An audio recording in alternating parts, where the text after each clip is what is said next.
Rock and roll. All right, let's get started.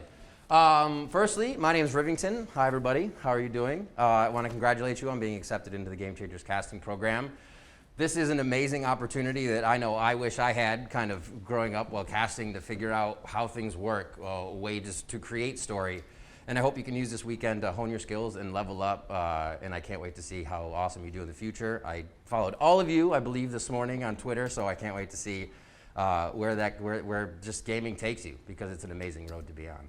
Today we're going to be talking about creating the story. My story started like 20 years ago, about 20-ish, as you can see.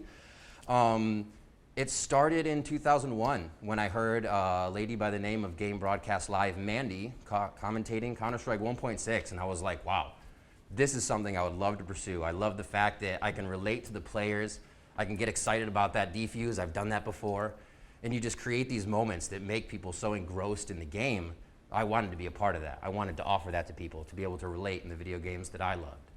So we get to creating the story, and that's a little bit about mine, but there's much more involved in creating a story. There's your role in the storytelling, right? What does the story itself do? What makes a story? And we'll be going over all of these, and we'll even recap those 3 sections in number 4 before we move on to hero building, because it's super important to be able to tell the right story for the hero when the time comes. And if that hero comes out of nowhere, you need to be able to identify that story too. And we'll recap that a little bit. Both of these recaps are actually going to be segments from Berlin that we'll watch. They're about 4 or 5 minutes. And after, I want to go through and with you and ask, what did you find that was educating? What did you find that was distracting? What did you find that really tied the stories or narratives together? Things like that. And at the end, the last few slides are going to be mostly wrapping that all up, letting you know how to control the story and control the flow, but you'll hear a lot of that throughout this. It'll almost be like a repeat, but just a little bit more to let you know how important it is. So let's get started. Your role in storytelling, right? What is that? What is your role in storytelling? Well, it's to create an immersive experience that captures the viewers, right? That makes them want to watch the game, be involved, and find out more about it.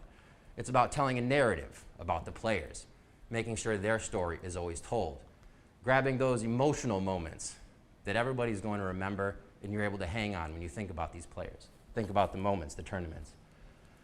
A little bit of hero building, because we have Benkai here, a personality of his own, and a lot of your own passion and love for the game and the community. How integrated are you?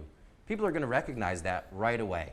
It'll shine through in your commentary, and they'll know that you're involved in the game just as much as they are, which then makes them want to attach to your narrative that much more. They want to be involved with what you have to say. And we have an incredibly unique opportunity with what we do. We're commentating games, but that's going to go down in gaming history forever. Every moment that we call could be one of the greatest moments. Tomorrow, or the next game you cast, could be one of those moments that goes down in history forever. And you have to be ready to approach every game ready to create that moment out of any moment, right? And ready to create that scenario. Even if that moment overrides the original narrative. Because as I said, it can come out of nowhere. And I think Nats is a perfect example of this, because we came into Berlin thinking, oh yeah, Gambit's great, they have Scrimbucks, it's Redgar, it's the young play of Defo and the potential of what he can bring to the table. And this guy controlled the way we did the broadcast, the storylines, the everything. Things that came out of our mouth was Nats first, right? So you always have to be ready to tell that story if it's applicable. So what's your role in storytelling? What do we go over? You create an immersive experience that feels relatable, relating in those moments, those last second defuses, those experiences that we're going to have in the games that you hype up that you can relate with a player that they've had. You'll find a narrative as well that's relatable. Telling a narrative about the players, making sure their story is told, because that's a big role of your storytelling. You can't just go through calling the shots of the game. Adding your passion and insight and making moments unique kind of go hand in hand. When you start to do that, you add your passion, your insight for the game. You can add flavor that allows people to know you know about the game. You're ingrained in it just as much as they are. And the fact that you can create meaning out of any moment. Now, not every moment needs to be amazing. But the fact that you know how to create a story out of any moment could be pretty cool, right? The fact that somebody's hiding in a corner, maybe you know that they've hidden that corner for the last month 3 times in every game. But just hiding in the corner isn't that big. But the fact that you can create that moment, that that's their hiding spot, this is what's going on, could make that story a little bit more enticing for people to listen to. So all of these things are your role in storytelling. So let's figure out what that means, right? What does the story do? Your role in storytelling leads into a lot of this, the story. It leads the viewer through a game by being inviting, educational, and I wanted to add this too, that it's never distracting, and we'll get to that, because being distracting in a story derails it completely for a lot of people. So let's look at being inviting. What is being inviting? Feel free to stop at any time, ask a question or whatnot. If you're taking notes, I'll see that, and I'll take some time as well. Finding the right narratives. The right narratives take time, and that's easy enough, right? Obviously, it's going to take time to find the right narrative.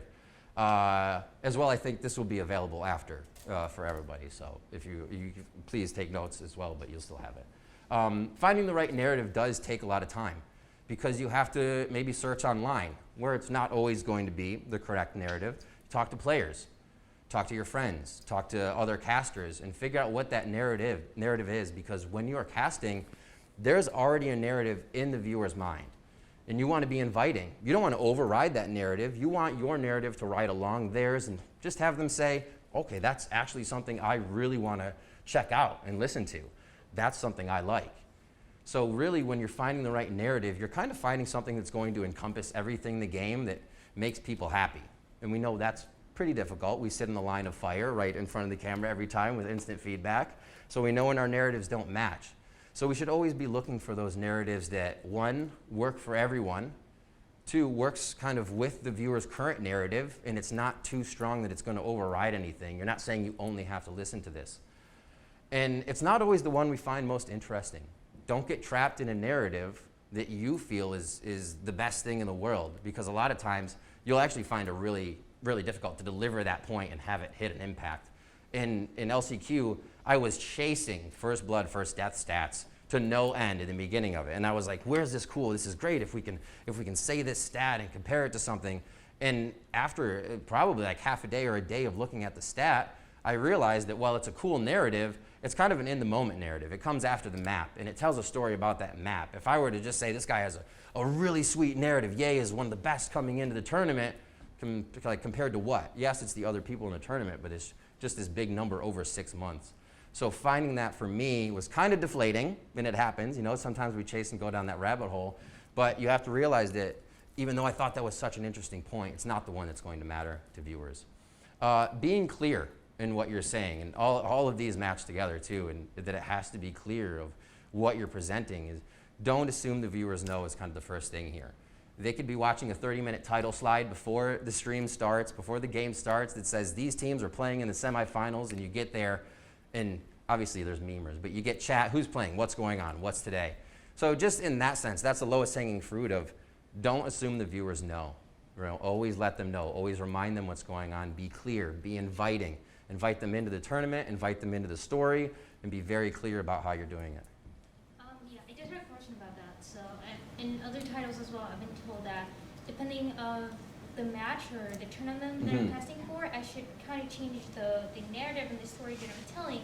So maybe for a really high tournament, I would be more detailed in my analysis and all that.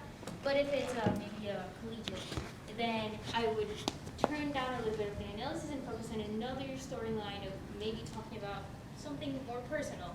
Absolutely. How often do you do that? How often do you have to shape and adapt to the leadership that you're getting? Because I feel like I never had that perspective. I like, if I'm doing color, I like being analytical. I like giving a lot of details. But I know that I can't always do that, because maybe if you're casting a collegiate match, you're not really looking for that, but just kind of cheering on their teams. Right. No, so your question is, you know, how do you know when to use kind of the casting where you would assume some people would know what you're talking about? Right. It's the high level knowledge. You don't want to go too fundamental because it'll turn them off. As opposed to when to use those fundamental casting moments and let people know how the game is being played. I think that's a very good question. Thank you so much for asking.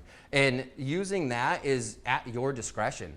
A lot of times you can still use fundamental casting within the high level casting and not make it seem like you're telling somebody a point. And I'll cover this later as well, but you know, just offering stats while you're commentating and kind of the flow of what you're saying can still be fundamental to grab new viewers, because that's what you want to do. My example later, and I'll still say it, is that, you know, Viper Wall is 15 seconds. And a way I used that in Berlin was that the round was playing through and a Viper Wall went up, and I said, this wall can be up till 15 seconds. If they put it down first, it means they want to ingress through the wall, right? So people are waiting for 15 seconds, as well as people are learning. Viper Wall is 15 seconds. So, right, so you can kind of start to integrate how you cast there. And sometimes you don't, the answer is also you don't have to that much. If it is going to be a high level cast, like you're at TI, you're at Worlds for League, you're casting Valorant Champions, it's usually going to be a higher level cast, because you're going to be trying to get those people on board with what you're saying, and they already know that the spike defuse or something is going to be this amount of time. Yeah. But there are, like you said, those moments where you will kind of bring your cast back a little bit, the fundamentals, and I think a lot of those come with whatever you're doing online. In kind of an at home, especially during quarantine now, we had a lot of those, that those events are always going to be pulling in new viewers. There's way more viewership to, like, everybody's just hanging out, and people will tune into a major event and kind of stay there and hang out for every bit of it. But when you can grab those viewers in those fundamental events, that's when they'll start playing, that's when they feel like they can get into it, right? So having both, kind of both levels of that is really, really good, but it's fully up to your discretion, I feel, of kind of when you can choose when to bring your casting back to fundamentals or do high-level analytical casting. Thank you. Absolutely. Real quick before we continue, if anyone else has questions, make sure you're using the mic, just because we're recording this. Heck yeah, I didn't, that was my fault too. So again, don't assume viewers know, but a super good question. At your discretion, the viewers are going to want to hear the right narrative. If you have to use high analytical casting, do so. Use names wherever possible. This is huge. This is one that plagues me so very much, because I get so into the game. I start going, they did so good against them that round, and how are they going to come back after that? You're like, what did he just say? And those sentences absolutely tear people out of the story, because you're now making the viewer do mental gymnastics to think of, wait, he was talking about 100 Thieves, but do I insert it into they or them? And then the action starts, and they're still thinking about what you said, they're into the action, they're completely lost in the story, and it becomes super disjointed for them. So use names wherever possible, and the example I actually had for that was, you know, I'm going to say 100 Thieves and XSET for some of the names or teams when I go through here, but 100 Thieves is playing XSET. Last time they played them, they had a lot of trouble, but their practice seems really good this time around, and they're going to be better. My money's on them. And you're just like, what are they talking about? And again, I said, you know, the point's about 100 Thieves, so you can put it in, but you would be so much more invested if I said, 100 Thieves is going up against XSET. Last time 100 Thieves played against XSET, it didn't go so well. But 100 Thieves practice this time around makes the Thieves look unstoppable. My money's on 100 Thieves. You're like, okay, my money's on 100 Thieves too a little bit here. I'm with that narrative. That's great. So using team names matters. Using player names always matters. It also gives them the credit that's due during the situation. And reiterate why the story matters. I think that's a pretty clear one. Knowing why they're coming in, saying, hey, this is why we're here, this is the story. Whether it's a player, whether it's a coach, whether it's a team, you reiterate what that foundation is. You're always going to be bouncing off this kind of home base of your narrative and whatnot. Yes? Yeah, I had another question about that. So Please. in terms of use the names, Yeah. specifically of the players, how often do you do that? Or maybe the names of the agents? Like, how do you balance that out? Do you do only play? Because I feel like it also depends on the tournament. I think big plays deserve kind of the recognition of the player. You know, when you're speaking of the game and it's kind of just an overview, you can say in the ciphers lurking around to the left side. You know, if you're in game, it's still kind of nicer to be like Nats is coming around the side, because it includes everybody. They may not have to look towards the map, and you know, oh, Nats is lurking again. That sounds about right. So being able to include the names as much as possible is fantastic. During play-by-play, you might have to like dip out of the names just due to the severity of how hard they are to say or what happens. At that point, I love the question, because you're looking to make it smoother. So if you can make it smoother over using the names in that instance, I think it really makes a solid story if you're keeping the narrative organized. I just had one thing to follow up on Please. that, just to say, if you're casting an event where it doesn't have like the nice barracks HUD where you can see the names on the side, what I do, which is really helpful for those events that don't have it, you get like a post-it note write the names, write what agent they play per map, and then I stick it on the side of the screen where the team is, which makes it so much easier to just have a quick reference. If, say, it's like a tier 2 or like tier 45 collegiate event that you don't know who the heck the players are, it makes it so much better to be able to give them that credit and give them that story, because especially if they're an unknown player, I think it's almost more important that you're getting their name out there when they do something cool. Cool. Was that good? Thank you. Absolutely. Thank you so much for the question again. And reiterate, as we said, why the story matters. So that's making the story inviting, knowing that you're finding the right narratives, as we said, and that you have to remember the viewer has their own. Be clear, use names, and keep reiterating the story. Be educating. Make the story educational. Teach, right? We are teachers as much as we are presenters, but you don't want to make the game a classroom. You don't want to just overload people with stats, so they're like, oh my, wait, that's that, okay, then this stat, that's again, overloading, it's jarring, and it will take people out of the game because they don't have a moment to rest and digest. Having those mental resets for viewers is such a big thing to have. So we are teachers as much as we are presenters, but that means you should definitely look to educate the viewer when appropriate, and that means not all the time. As we said before, if you're getting excited to use a point, there's a good chance it might just fall flat in the game.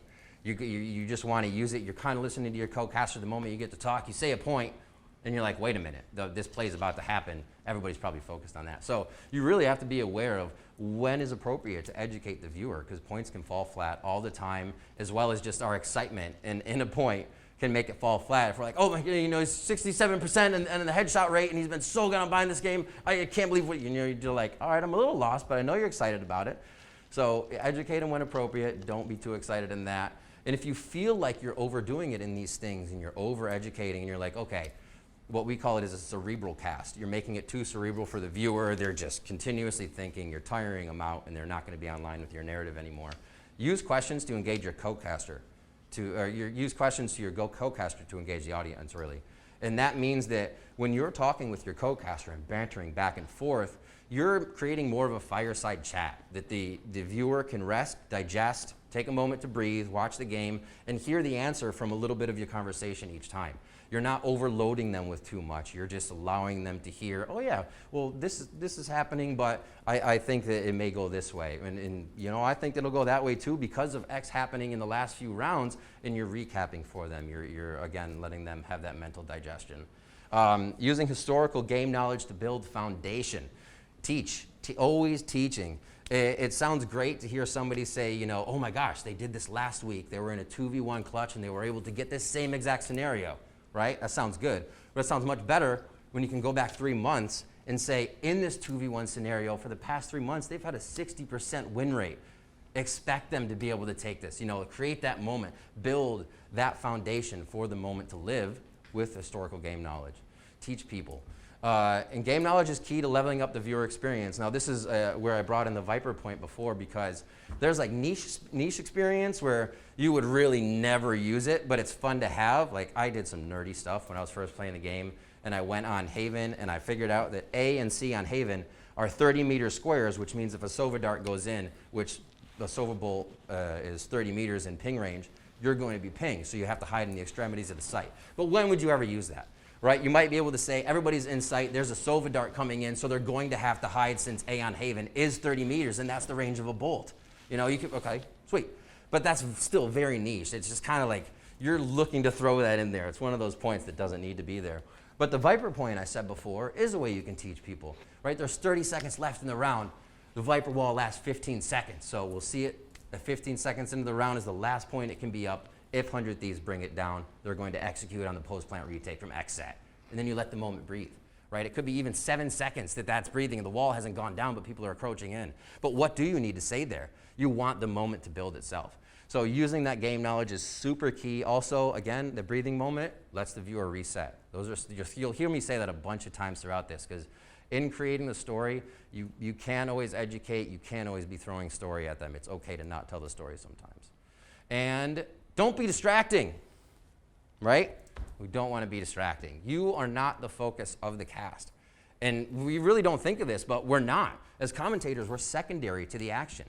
We're like smooth background music that can go under anything, and the viewer's still going to want to hear us, because that's what we need to be. The action is what drives it. We're highlighting the action. We should add to the moment. If the moment's an 8, We can go to 7.5, and if it deems it, we hit an 8, especially depending on when it is in the game and the flow of the game.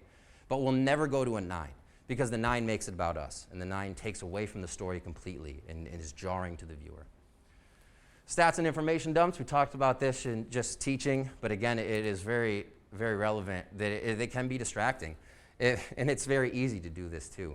You have a lot of stats, you're excited, you get in the game, the camera goes on, and you're like, boom, boom, boom, boom, boom. I'm smart. And you're like, shoot, I have no ammo for the rest of the game. Very easy thing to do. And that's why you pace yourself. You make sure you're not delivering any of those too fast. You're finding the right points to deliver, as we said in teaching, which is appropriate, and you're making sure that each point hits, and you pace yourself along with your co-caster to make sure that happens. So let's, wait, where's that? Oh yeah, we go to what makes a story, that's right. I thought we had a recap, but not yet. So a story consists of a narrative, as we talk about this part, an emotional experience, and the relevance to the audience. We talked a little about relevance to the audience earlier, your love for the game, passion, and everything inside it, and in the community. Emotional experience that we get from the players all the times, and we use to highlight moments even more. And the story consists of a narrative. We talked a little bit about narrative, so what does it mean this time? It's more about keeping your narratives on track to make that story correct. Now, telling the narrative from the right point of view, it's a pretty, right? That sounds like it's a really easy thing to do. But in casting, the longer a series goes, the more difficult this becomes, because you need to make sure you're telling the story the way it should be told so it doesn't sound biased. For example,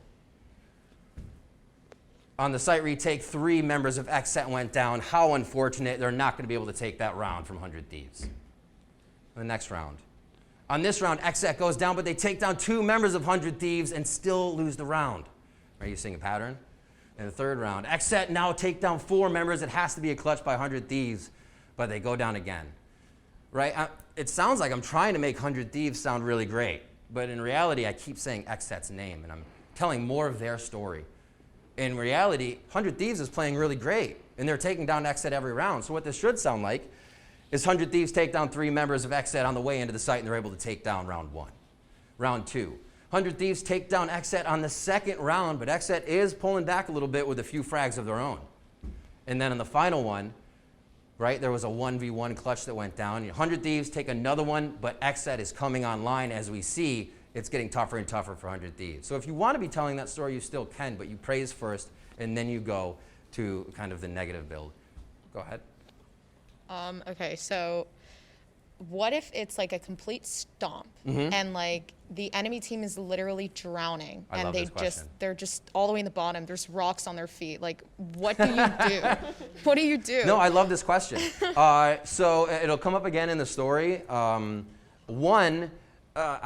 tweeted about this before too, because people will say, oh, you sound so biased in this game. But if Michael Jordan scored 90 points in the game, that's who you're going to be talking about, right? It's not biased to talk about the guy who's absolutely crushing the game. So if that's the case, then you talk about it. You talk about the team, why they're winning, and if you can, because you can only tell a story so many times of why is the other team losing so bad. You know, what to this point made them lose so bad in the moment while they're losing, what before happened, what led up to this kind of thing. Okay, and so basing like my question around that, then like let's say, would you, if a team ends up doing bad, would you have to find like in 1 round or 2 rounds, and they have like the iteration of continuously doing the same mistakes? Okay. So you're able to point that out, but you can't be that negative, right? Like, you have to at least find a positive to kind of level out the playing field in a game that's not as bad as a stomp. In a way, we have to be genuine and truthful, right, with what we're saying. So you don't need to coddle the bad play that's happening at all. If you want to say, you know, that is not a play that should have happened. You know, if you're watching a 3v1 and the guy that is the one wins, that is not a play that should have happened. And it's very easy to say that. You're not adding too much opinion where you say, I think that's a terrible play and it shouldn't have happened. That's where it gets kind of, you're just like, well, that wasn't really necessary. But no, the play shouldn't have happened. So you shouldn't feel like you have to kind of pull back at all and add any highlight to those problems. In this example, I was kind of doing that if there were to be, and you wanted to talk from Xset's point of view, or you were kind of rooting for that team, so you're finding the points, you can put them in, but they don't have to be there. You don't have to show the light for the other side of the team that's failing. In that team scenario where there's a complete stump happening, I feel like, again, going back to the analytical side, I feel that I don't want to repeat. If they continue making the same mistake, I don't want to say the same thing over and over again. And I know sometimes for games like that, a lot of casters decide to be a little bit more casual with the analysis and they go a little bit more back and forth. What would you do in a scenario like that? Because because I don't want to keep repeating the same thing, or you guys are not doing this, or the team is you can resort to, obviously you always resort to why things aren't happening, right? For any player, if their story isn't happening, you can focus on a specific player. You know, we expected their duelists to do really well this game, but they were shut down by this person. What's going on in the tournament? If you want to break away from the game, because honestly, it's a drag to be casting right now at 10-1 and you know nothing's going to happen, talk about the tournament. What does this mean overall for the entirety of the tournament? You just pull back, relax on it, and like you said, have a casual conversation, go back and forth, and talk about what this means for the entirety of the picture, because that can be a way to kind of stave off a few rounds, chatter through a few of the replays, and then get back into the action where you're obviously, like you said, just calling this domination. Yeah. So about the narrative question, because you were saying like particular like point of views, like, oh, they weren't able to do this, but kind of like denying that one team's doing good. What about that in terms of the observing in the match as well? Because if you're observing one point of view, doesn't it almost make sense with the narrative if they're pushing on the site to be like then sticking with that when that's what you're talking about? For sure. No, yeah. And it's kind of our job as well to, in those situations, when it comes through observing, usually it's a play that's going to just announce what's happening, right? It shows the entirety of the play. So you can still call it from either side. And you can still say like, oh my God, he didn't get that frag there. We saw that it was so close. 100 Thieves are looking amazing on these retakes. So you can still reference exactly what's on the screen. Okay, that's not a problem because like, it will include the viewer still with that moment and not just kind of like gloss over the fact that something happened. So I like that. I like that a lot. Thank you. Not a question. Kind of just adding on to both Dan and Darlene's comments. What I like to do personally is I'll mention like what I'd like to see happen next, like steps that they can take instead of just talking about what went wrong, but also talking about, you know, what they could be doing instead is a good way to like not get repetitive about all of that stuff, like if it's a total stomp and whatnot. I got one off of that. That I'm curious because like since we're talking about stomps and stuff, what about like when a team like still has that potential comeback, but it is currently a stomp? So sometimes like a team will be so bad on attacking or like that's just the map, and like you know that they're able to like kind of bring it back even if the score doesn't reflect it. Maybe.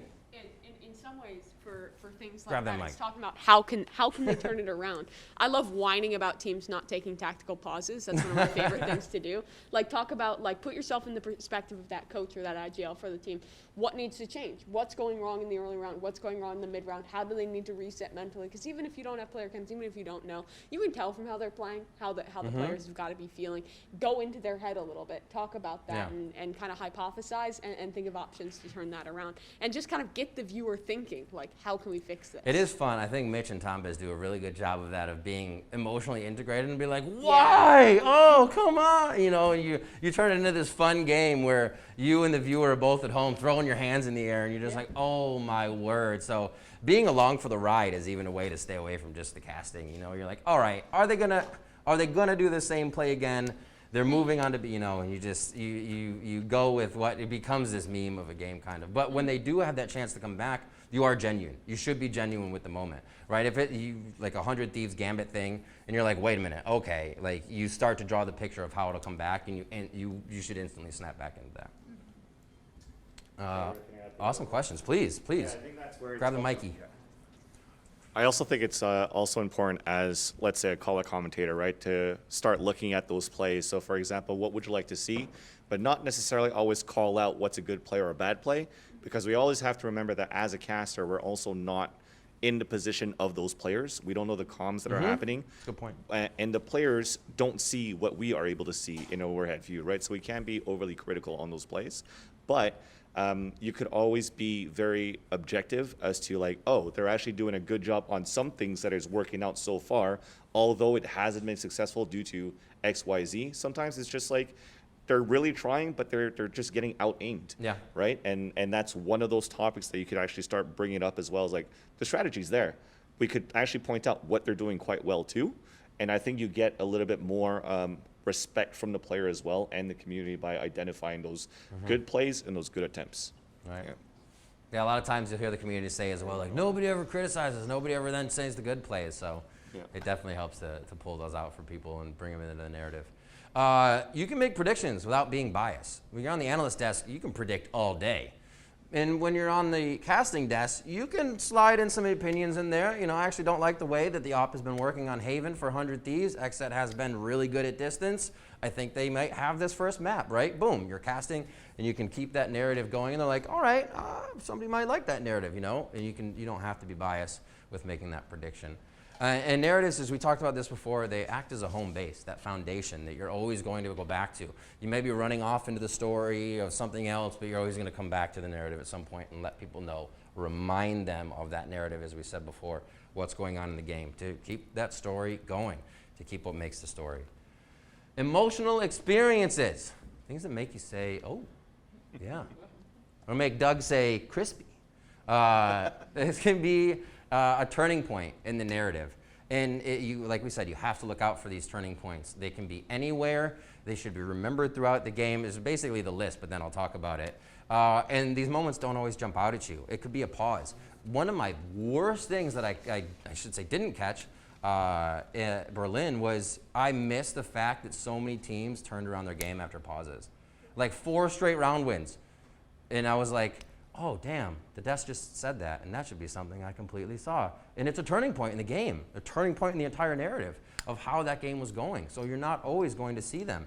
Was it the round before when only 2 people went down on an eco and they were able to save, and now they have a few rounds to come? You're like, now you can trend back to those rounds. You're not always going to see them, so you have to be looking, and that it can be a turning point in the narrative for sure. Use experience from memory to supplement your casting is really, really big to create the emotional moments. We talked about this a little bit before with building a foundation for a moment with saying somebody has a 60% win rate in the clutch, right? But the easiest one for this is Hiko. The moment Hiko is going into a clutch, everybody gets excited because we know there's potential for something to happen. So already, the moment he goes in like a 3v1, it's an emotional experience for everybody watching the game. That's how much power as a hero he has in the game. So you build on that moment. You can even let that moment breathe. Hiko going for the 3v1. Done. Let it play out. You know, call the first frag and keep going.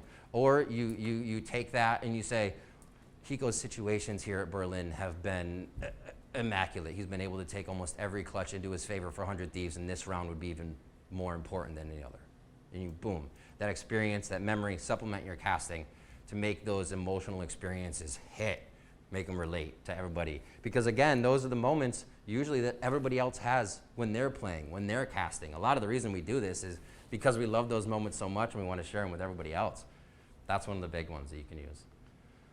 Relevance to the audience. Know your audience and the current vibe of the community. I think this is super important. I think Mimi does a really good job at this, to call her out. Mimi does a great job at kind of knowing the audience of social media, the game, how to make people laugh and do it in an understanding way while she's teaching people on the desk. But knowing your audience, being a part of the game, having a lot to offer with that insight of the game, the audience will be like, this person is somebody I definitely want to listen to, and they'll keep going. That's why players have it so easy. When they come to a game, when Jat went to cast League of Legends or Kobe, like everybody's gonna listen to them because they played, they have that knowledge. Everybody listens to Sean when he comes on because they have that knowledge. But it does matter to know your audience, know the vibe, and be a part of it. Please. Oh, yes, sorry. Where's the Mikey? So this is a really random question. Okay. When you're casting, can you see Twitch chat? No. At home, I might have it up, but I'll never look at it. Never do it. I know some Right? casters Yeah. do. I know like Clayton and Zyrene will, like Captain Flowers and Zyrene, yes, but not in like LCS, not doing those like professional casts. Has anyone ever like broken the third wall and addressed the audience? Do you ever? Yeah, do that? absolutely. I think Pansy just did it in the EMEA qualifier. Yeah. She was like poggers in chat. Yeah. You know, you yeah, do simple yeah. things like that, and Okay. it does. You know the crowd, know the audience. You know, Okay. you can pull them in like that and have Okay. some fun. I think it sometimes distract. There's only once in a great while you should ever use those moments, but Right. yeah, for sure. Okay. Well, actually, it depends also when thank you. Pansy, when she was casting, I'm assuming they're all in studio at that point too, right? For LCQ that just happened. So she'll break that fourth wall by saying poggers in the chat, but not necessarily look at Twitch chat, Right. But in some qualifiers, like open qualifiers, when she was on her own stream and stuff like that, as we were talking to like more casual streams and stuff like that too, she does look at it. Me, for example, I used to have Twitch chat open because I did not give a damn about what people said if people are going to talk shit about me while I'm casting, because I developed thick skin throughout all the years of casting. But at the same time, it could also throw you off in your casting, because there was this one time, I think I was casting last summer in Valorant 2, and then as the example that Riv was saying, like calling out the team that you're talking about, right? So it was like, oh, like 2-1 for the Sentinels, 2-1 for Immortals, 2-2 for Sentinels. So then somebody in the chat says, why is this caster always saying the? And then I'm like, it was just part of your vocabulary to just say the all the time. So as I'm casting, I'm like, oh shit, I keep saying the, and then it just catches me while I'm talking, and then I'm starting to fumble over my words. Absolutely. And that's where you're screwed over your own game. So my personal opinion, never put it on. Never put it on. Good feedback from No. Exactly. You're never gonna get it from that, nor from Reddit. Just talk to us and your peers. It's a lot better. Yeah. Make it feel relevant with instances you think the viewer may know in or out of game. And you can bring out-of-game references. I think Doa does this the best, as he used to do League of Legends with Monty. This man could make movie references and make it a part of the game for any generation. Like, the demographic of viewers that loved it was so good. So there's a way you can do it. Obviously, don't derail the cast with it, but you can make it feel relevant with references that, you know, people may know. And again, some memes or something to throw in there every once in a while. You can personalize part of your cast. I said it's not about you, but we all have a brand. And don't lose that brand when you're casting. Nobody should ever change that for you. It should meld with your co-caster, but you should always try to have your brand while you're casting. And if it's the meme sometimes, that's absolutely okay, because it can be relevant with the audience. Referencing your own gameplay is okay, but I'm gonna tell you, it generally falls flat. Like, you can integrate the I play, oh, that headshot spot is so hard to hit a headshot from in your casting, right? I can't believe he hit that. Cypher with no hat on, how'd he shoot that, right? But looking at referencing your own play, you're just like, man, every time I play in that position, I can never get the headshots. And like, what's your co-caster gonna say after that? You know, oh, me neither. Where are you? We're like, okay, back to the game. Yeah. It doesn't work, and it generally falls flat. So knowing your audience, the relevance to the audience, and all of this is really gonna help. Right on your right. Oh my. I guess, I don't know. I also want to say, I don't know if this is like correct or not, but please correct me if I'm wrong. But I guess it also depends on like the person that you're casting with. Because, I mean, if you're referencing your own play, like I'm going to use the example, I guess, when you're like, oh, that headshot spot is really hard to hit. I guess if you're co-caster and you have been casting for a while and you have that relationship, they could turn it into, you know, a funny thing. I like and then that. be like, oh, well, that means you're dog shit. Like something like that. Yeah, I understand. I absolutely love that scenario. I don't mean to cut you off. Go ahead. No, it's okay. It just creates that banter that lets the audience kind of like feel like they're with you and they're hanging out with you, and it kind of personalizes like the scenario, I guess. I love that, yeah.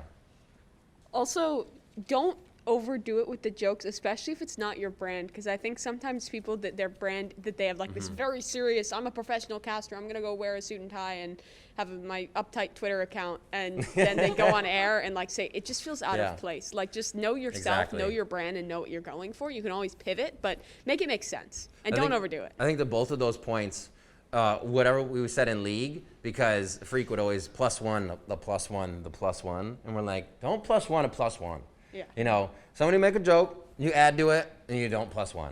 So have that banter. You know, you're gonna go back and forth, because that'll probably be about the banter once you say it. You're not gonna add to the joke, but I love that. Yeah. It's a part that actually comes up in the deck here, that you should be integrating those stories or tying in banter with people throughout the cast. You know, it shouldn't just be, we have to be telling a story, we have to be serious. It's fun. It's video games. We're having a great time. So if you're gonna have those moments where you do banter back and forth, make it quick. Don't +1 it again, because you probably are gonna fall flat. But yeah, just hit that moment and get right back in the game with a laugh. Again, I think Tombiz and Mitch are super, super friendly in their casting and do that really well if you ever wanna watch.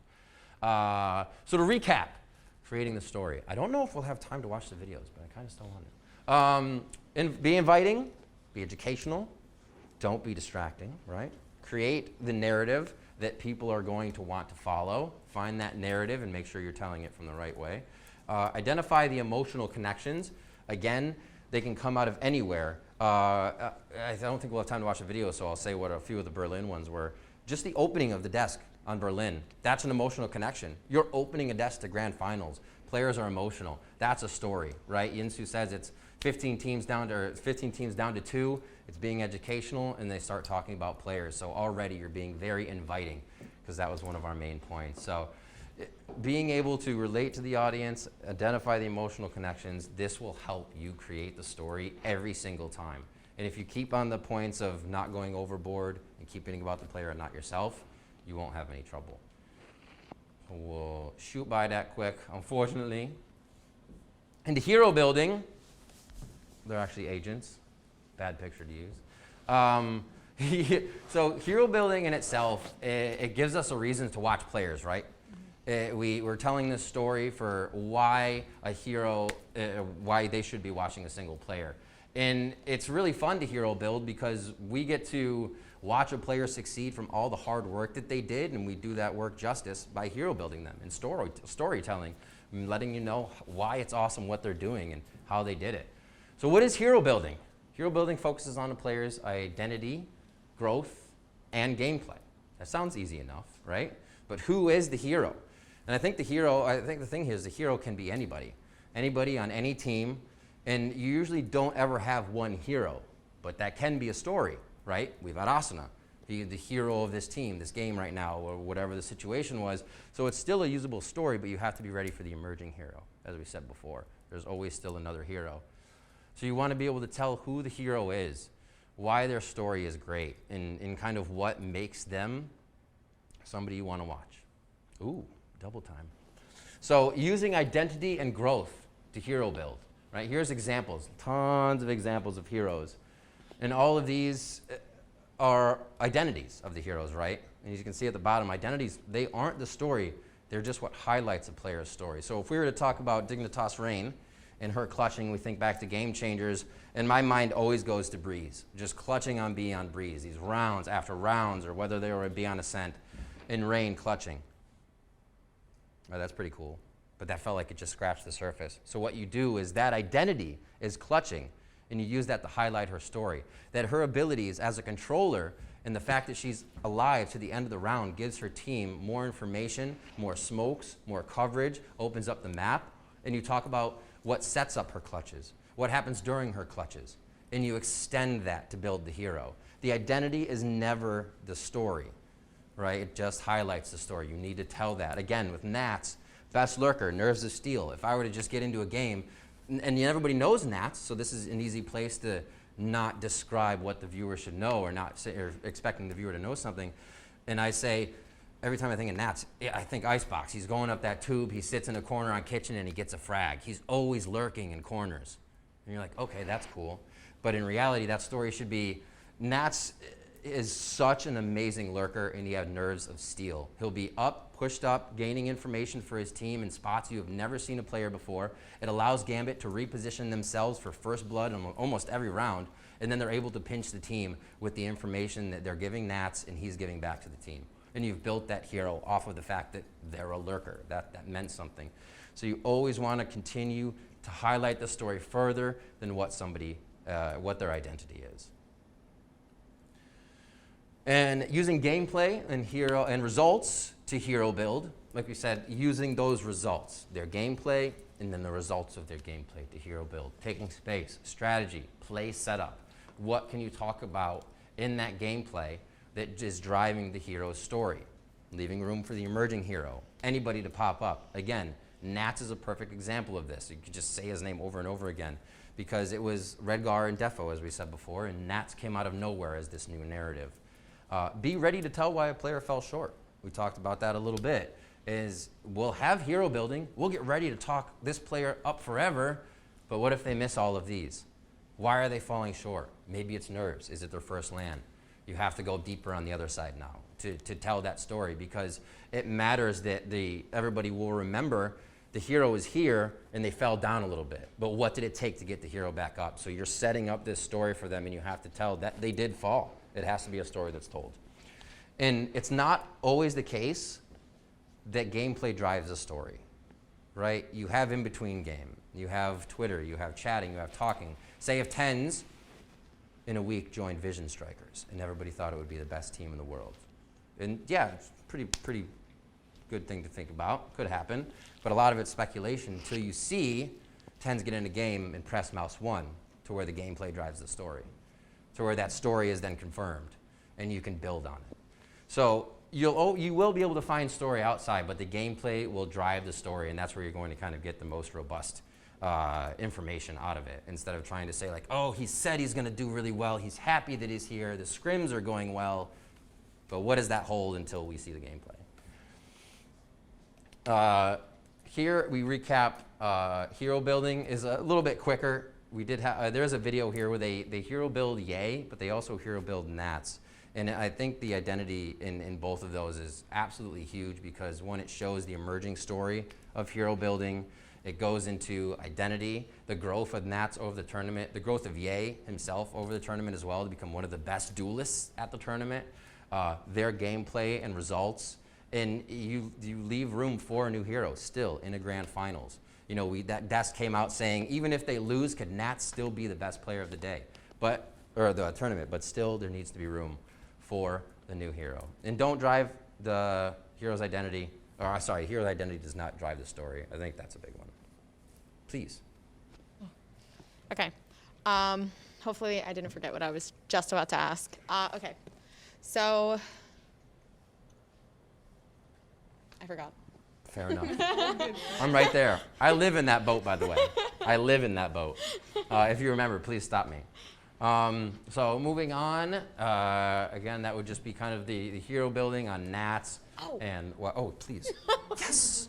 I'm so sorry. No, you're fine. Okay, so hero building. Let's say, okay, should you always have one major player to talk about on both sides? Or I casted a game Saturday before I left, and there was a guy who was insane with the operator, and I built off that, and he was insane. And then occasionally there was a person who would have really good clutch rounds, and they were kind of like the MVP of the team, because if it weren't for them, these rounds wouldn't have been racking up. So there's two players on the one team that are very major in the gameplay. Would I have to make one more important than the other and figure out, like, kind of let the viewers know why this person is, like, kind of putting so much into the team? Or can I have two heroes in the same building person? I think you can have two heroes. It's funny because production loves to say, which one do you like better? Like they kind of are like, which one can we put on a stat board versus somebody else, or compare stats? But you can absolutely have two heroes. I think the thing that becomes difficult for the viewers as well is they almost want one hero as well. It's never bad to have two, but having the one that there was probably somebody that made a bigger play to make that match go in the winning favor. So you almost have to identify that and be genuine to it. Okay. Mimi? Yeah, I just kind of wanted to add off of that. I think that like duos can be kind of a hero in their own way as well. Because you were Stream Navera. You're talking about 100 Thieves. I mean, Ethan was going crazy, and it was Asta together. It was the Sky and the Duelist. You talked about the exit you were bringing up. It's Def's Aster play and his leadership molding the young Zekin into this new player. So it can kind of expand past that. Vance? Yeah, and just to add one more thing, I think when we're first starting a cast as well, let's say you want to get some casts in. We're doing tournaments that, teams are not known anymore, right? So you don't know the players. You don't know about the teams. You don't know how to study them because there's no stats on them. So I think instead of like the hero building, I think it was what Riv was saying before, start focusing on the storytelling as well. And you could start building a story from there, from the game. So for example, how can you do that is looking at their agent compositions, right? So if there's going to be a Jet, if there's going to be a Breach, basic flash and dash. If it's going to be a Killjoy on Haven, where is she going to use her lockdowns the most? A side, B side. There's going to be an Astra in play, so think about how that agent plays. And slowly as you go through the rounds, is there going to be like one player from those categories of like a controller, initiator, duelist or whatnot, that's going to be able to build up that storyline. And then you can even start hero building from the game itself. Right. And I think that's going to help you as well in terms of, on top of that, let's say that 13-0 stomp, right? You could use that moment in terms of like highlighting why even a one team is playing very well and build that narrative around that too. Okay.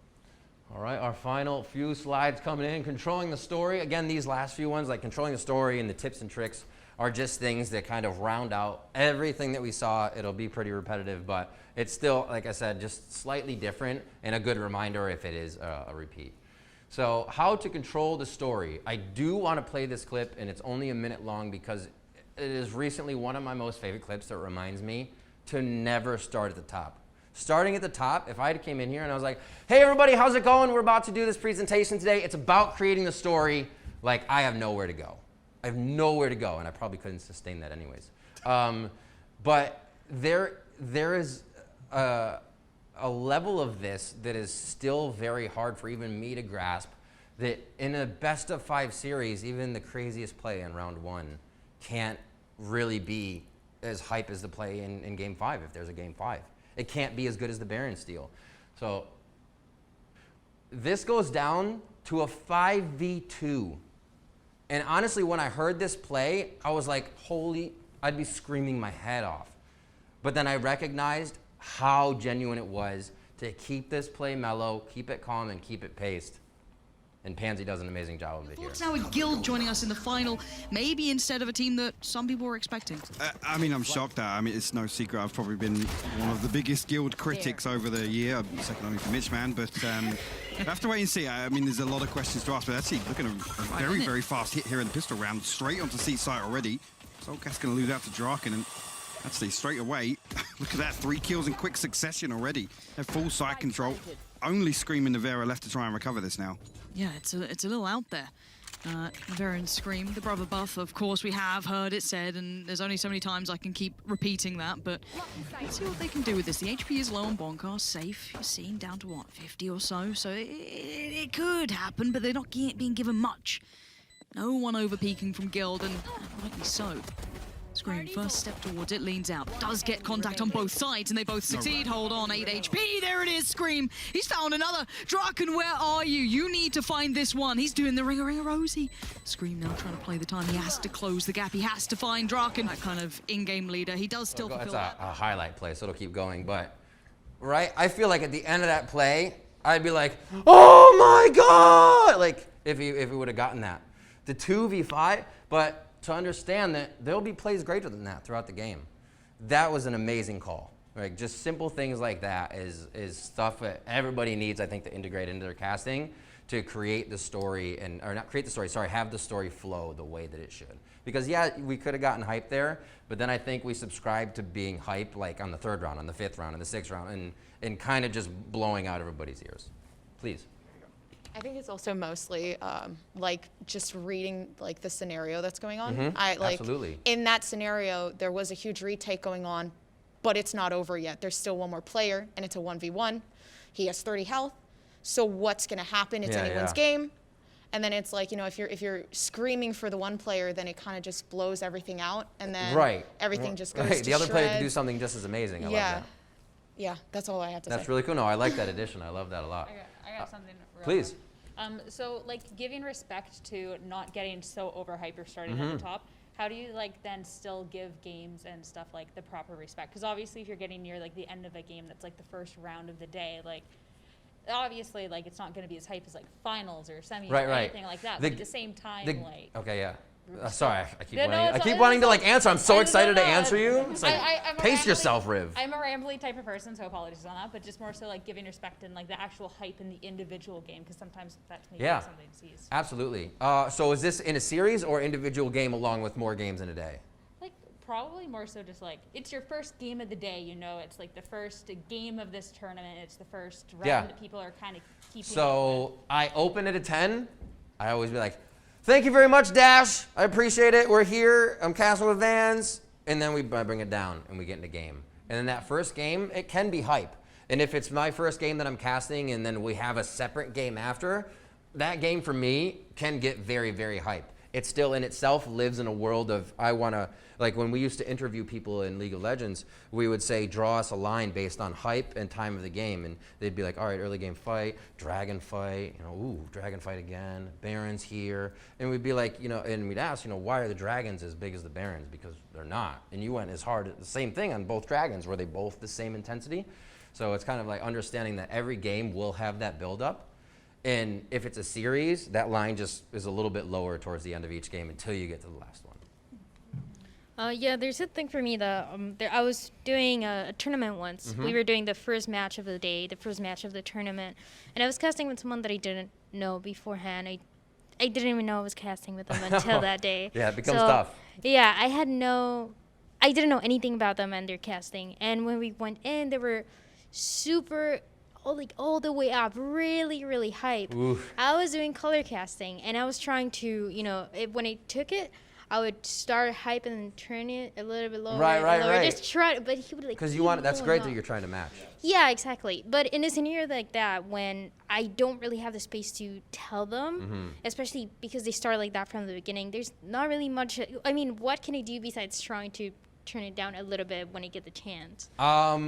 We use hand signals sometimes. I mean, this is a pretty common one to use to calm somebody down. You kind of just like bring the tension, bring the tone down a little bit. And there was scenarios where I felt like he like really hyped out a play, and it might have been good, but I didn't think that it was. So I had to respond with the same energy because I didn't want to make a massive difference between. And that is the right answer. But at the same time, I wasn't really feeling comfortable doing that. Exactly. So in that, you do have to control the cast a little bit, because if you don't start to feel comfortable and they do, it'll start to derail even more. Yeah. Because if you try to bring yourself to a point where you're casting and you're like screaming your points out, then you're not going to feel like you're getting your points across well. You might feel like you have to repeat yourself. People start to hear that as word salad when you're going back around in circles, kind of. So I think the best thing to do there, and I've actually never thought to do this, but you might have to kind of, you know, with nobody you've cast, I've never thought to do this, that you would have to kind of train them within the game. You know, that might be something, and nothing too jarring, because everybody can calm down a little bit, you know. But if you're giving feedback in a game, we try to stay away from that. Between games, we'll say, hey, I think we're at different levels. Let's try to meet. Yeah. And let's not try to be so hyped, because there's much more game to go. That's the easier time to do it. But like you're saying, if like you have one game, you just got thrown in with this person. Was it online or was it in person? It was online. Oh my word! You can't even. You can't even like take a picture of your hand and like send it to him or something. That's tough. Holy moly. So, yeah, I mean, what would you say, Vans? Because that's a great question. If anything, I don't know how much time you had before the broadcast with this person, but usually, for example, my first cast in Valorant online was actually with Sully, and I've never casted with Sully before. So I asked him to meet me maybe 30 minutes, an hour before we started our broadcast, just so that we understood our level of casting a little bit, of like how he broadcasts, how I cast, what I'm trying to do when I'm casting, what he's trying to do, and you try to have that conversation.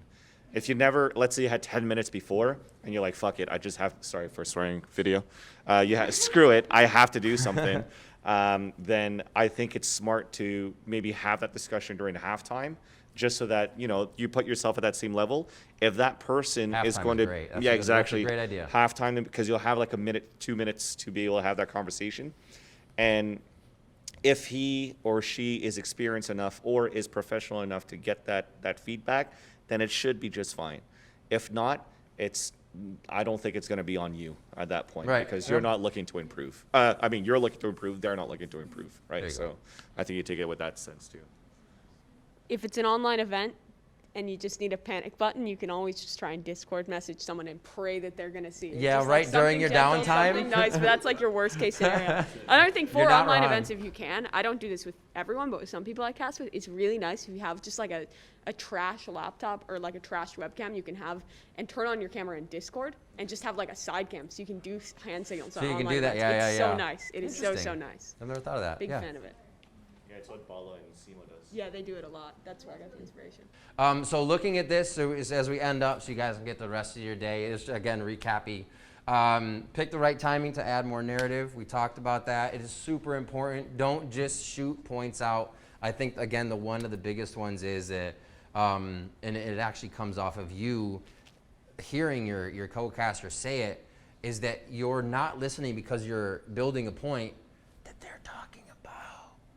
So as soon as they're done, you're like, yeah, and here's this point you just talked about, because you weren't listening. That's one of the things that can be really rough with timing to add narrative. You can get into this headspace where you're like, well, I don't feel like I have in a while. What should I do? Be like, oh yeah, actually I should be listening to this guy to keep the narrative going, or this girl, right?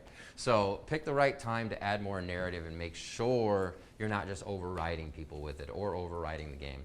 You don't always have to be telling that story, as we said before. Use pauses to recap, use pauses to build moment, create mental resets, let the player or let the viewer digest what they're viewing. Boom, this came up. Be calm and collected with your delivery of story. I have been basically telling myself this all day too. I don't present much. This is much different than casting. I'm like, don't talk super fast. Make sure you're not slurring. I don't know why I have gum in my mouth, because I feel like I'm just talking and over my tongue and tripping.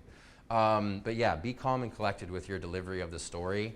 It's actually more inviting when the player doesn't feel like you're frantic. Have you ever heard somebody commentate that actually feels like they almost don't know what to say, but they're always saying what they should? They just kind of have like this intention in their voice where it seems uneasy, and you're like, oh, well, no, okay, they got there. Oh, nope, okay, they got there, you know?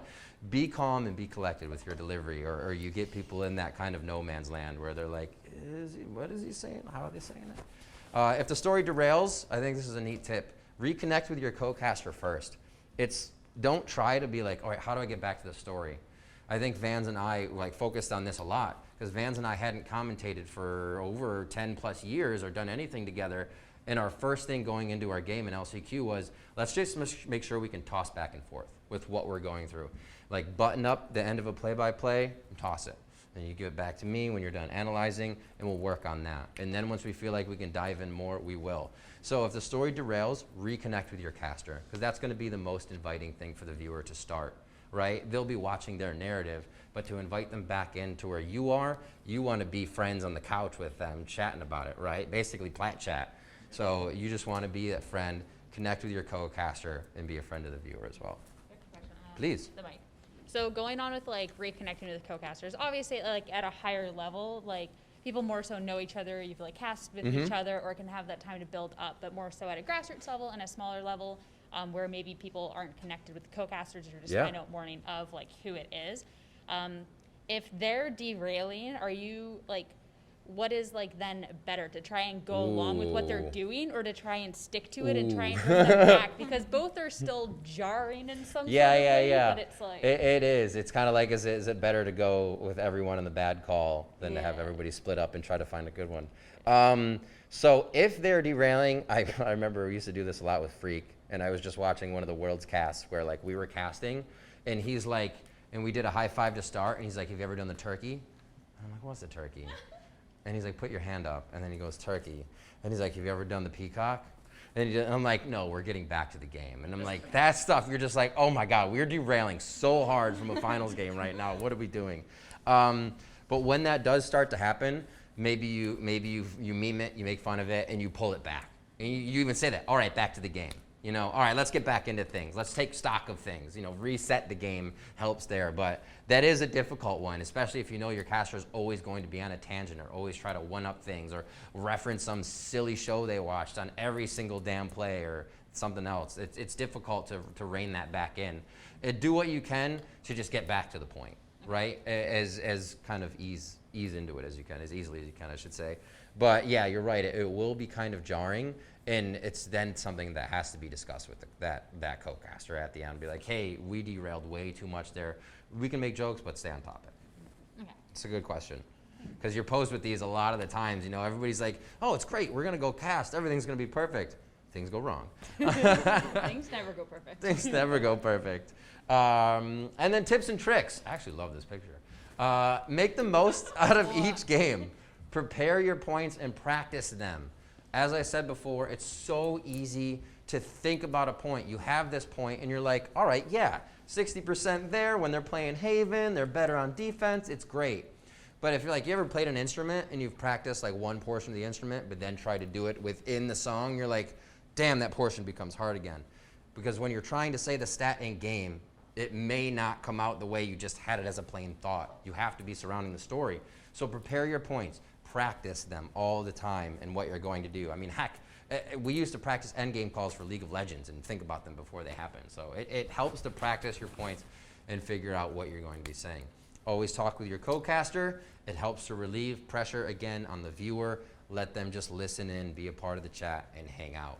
Look for ways to tie narratives together and include others. This was off of Darlin's point, I believe, where you should be bantering. You should be talking. Go back and forth. Tie stories together. One of my favorite things to do is say the name of the person that was telling the story. Be like, Ball on the Desk was talking about how, Gambit has played versus this gamut of styles of play, and now they have to play Envies, which is one they may have not played against yet. It could be the hardest, right? Reconnect with your co-casters. Sean on the Telestrator made this really good point, and look, they're doing it again. It lends credit to, one, your caster, but also the viewers like, damn, they're a group of friends.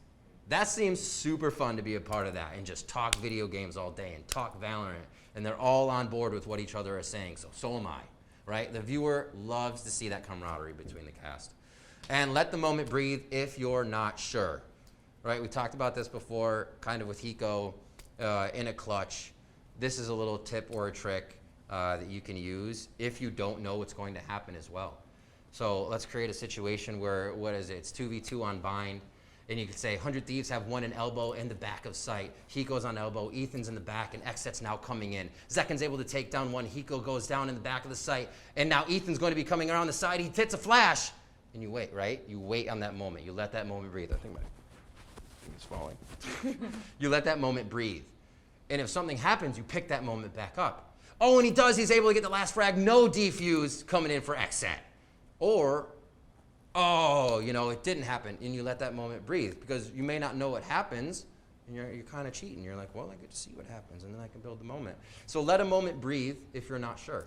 You can always do that. Give it a little bit of room, because the players are going to tell you what's about to happen in just a few seconds. And that's it. That is creating the story. Thank you so much. Thank you. Heck yeah.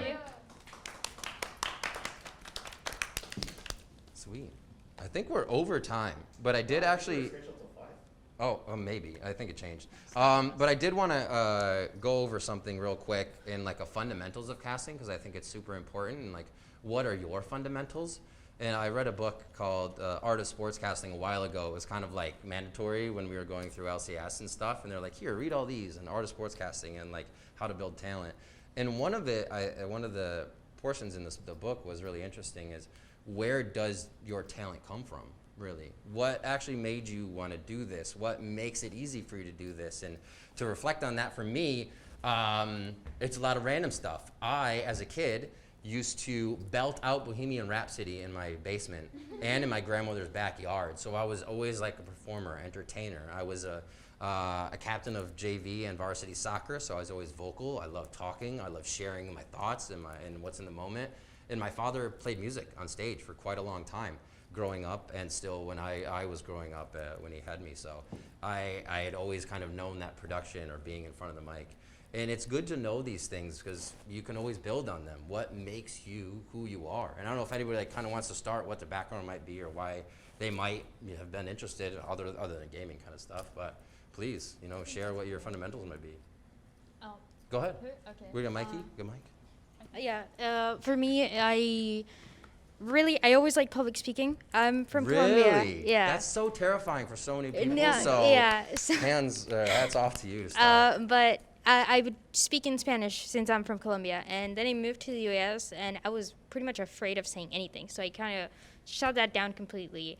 My passion for public speaking, and then I started in high school. I started building that again. I joined debate club, theater, all that, just to try to gain it back. And I didn't really consider casting at all, but because I like public speaking and because I like video games and I love playing video games on the side, I saw there was an event to do interviews. And I asked some of my friends that were doing that event, hey, can I do some interviews for you? And that's how I started getting into esports. After that, I was doing interviews in Spanish as well. And there was an event where they were like, hey, we really need a caster. They canceled last minute. Can you do it? And I was like, I'm not a caster. I don't know about this. And I started jumping into it, I did my first cast in Spanish, and it was super fun. I felt like Heck I yeah. discovered something out of nowhere.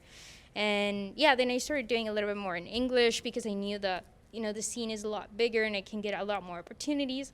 But yeah, and I started really discovering that I love really knowing a lot about the games, really talking about the games, and using my voice for something that, I was going into a completely different path as well, where I was going to be like more into debating and the political side of public speaking. But then I was like, wait, I can do like public speaking, but also do like my hobby, cool. which is video games. So Heck yeah. Yeah. That's a great story. Anyone else? Yeah, for sure. I'm so sorry. No, please. I feel like I'm stealing the mic a lot. No.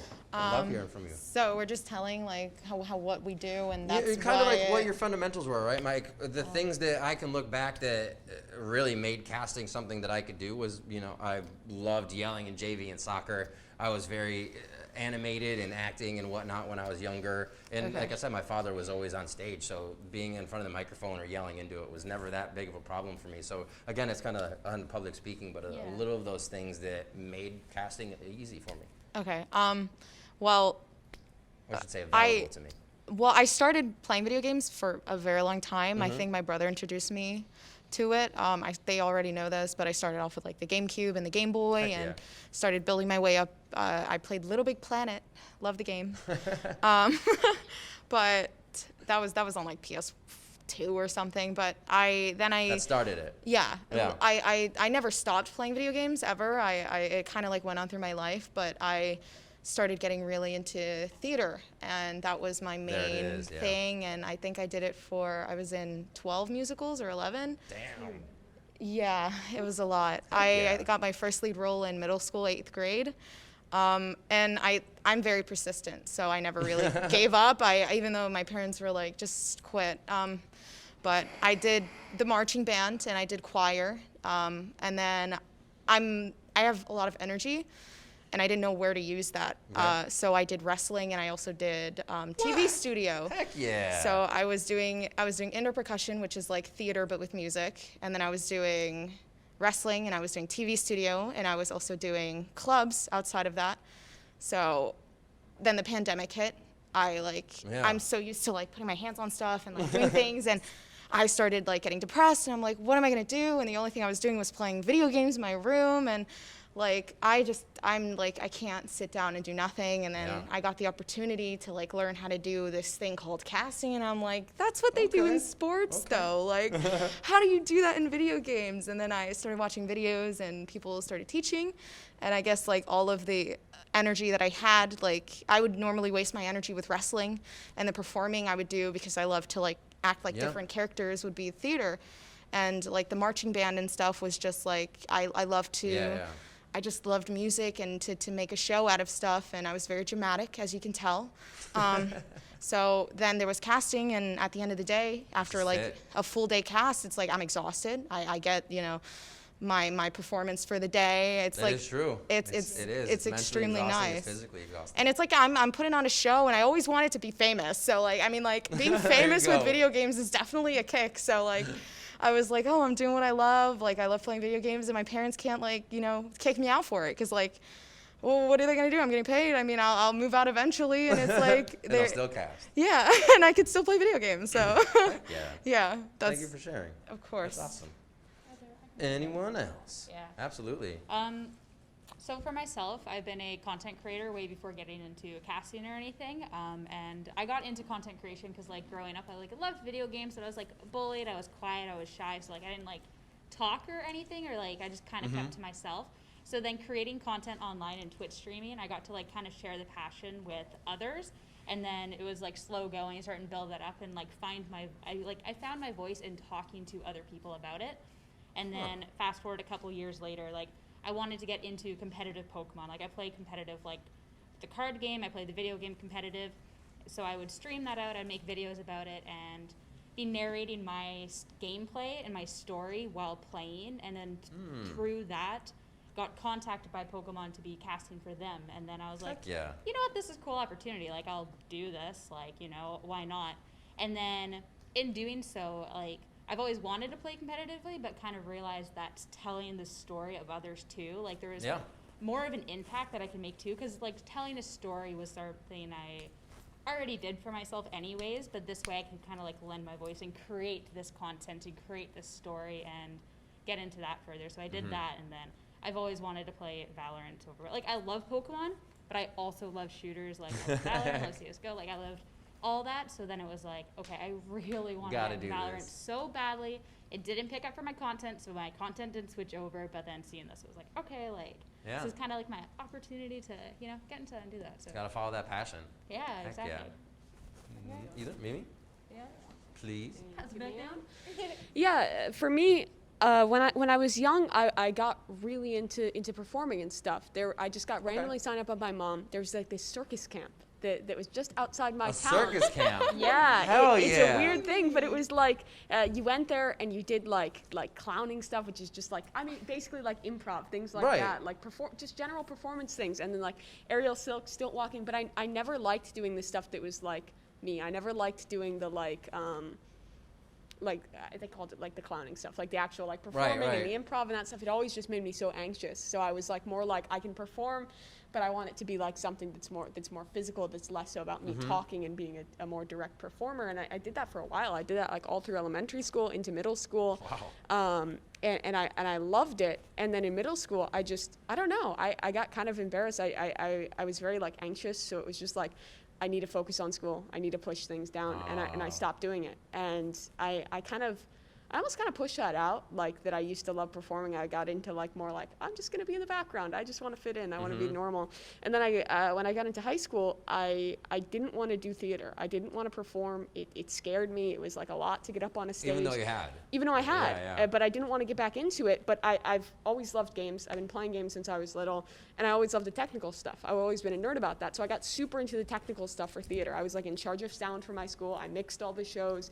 I set all that up, and I loved it because I got to be a part of the performance without having to actually put risk to myself while still being creative and getting to mix the show and help design it.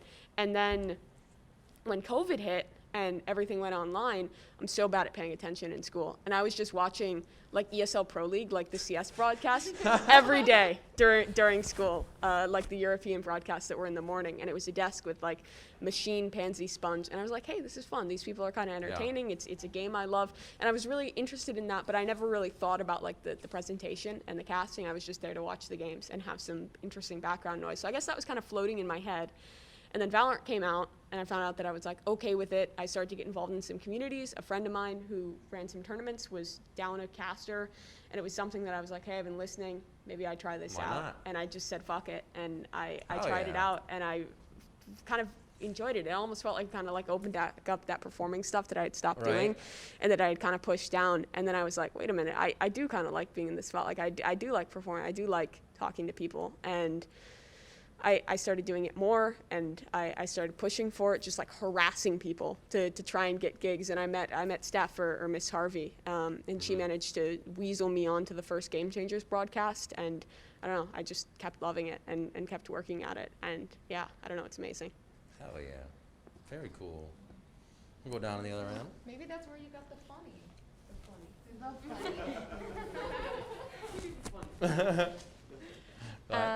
So like everyone else here, like I have been playing games since I was a wee little one. And you know, my passion for video games never went away. I've been playing games my entire life.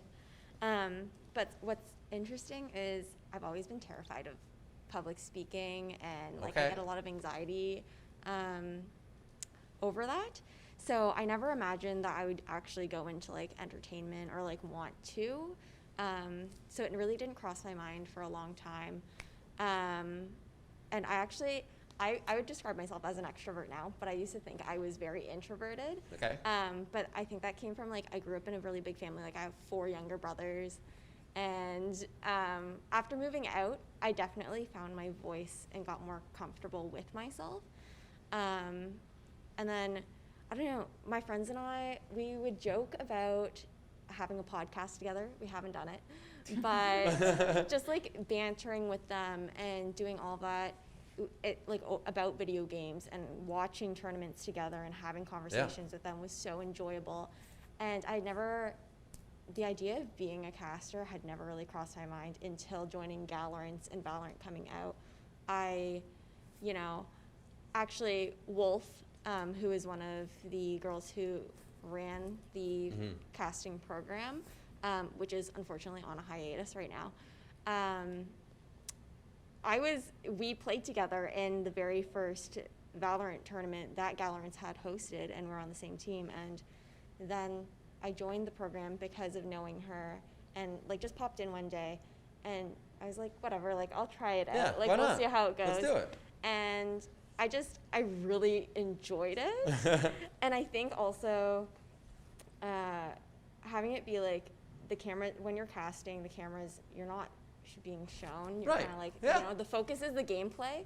So even though you are up in front and you are providing that entertainment and you are narrating that story, I think having the screen You're be still the in your own little focus, world. Yeah, definitely helped with that. And I fell in love with it, and then realized right before applying to the applications for this program came out,